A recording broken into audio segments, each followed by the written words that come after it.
我哋咧而家就教大家點樣分呢個冰鮮豬肉同新鮮豬肉啦。見尋日有一單新聞話有冰鮮豬肉冒充呢個新鮮豬肉去賣，現經開九龍城，不如問下已經收咗山仍然係最靚仔嘅豬肉佬偉哥啦。佢通常嗰啲冰皮咧就唔會成嚿嘅，粒粒對對嘅。咁二來咧，你好乾真㗎。如果佢嗰啲撈嗰啲咧，一定係耷流流嘅，佢點都做唔到乾真嘅。同埋嗰啲的咧，好軟好牙的嘅。呢個就係雪咗一日嘅。呢啲叫隔夜，都叫做好啲。如果冰天嗰啲比佢更差嘅，嗱抹咗俾你睇，都係咁樣嘅，好的嘅。你抹翻佢都係冇咁靚嘅，你會見到㗎，係咪啊？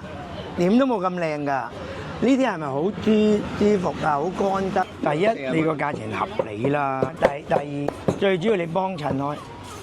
幫襯嗰間 OK， 咁就 OK 啦，你唔好轉嚟轉去啦。第三就係，如果我嘅宗旨，我未去過啲地方，邊間多人嘅我就幫邊間㗎啦。係啊，因為我唔係嗰度街坊，嗰度啲街坊會幫佢買啊嘛。咁街坊會買嘅，應該都唔會曳啊嘛。嗱，唔識睇咧就記住呢3個 tips 咧，就包保冇甩拖啦。係啦。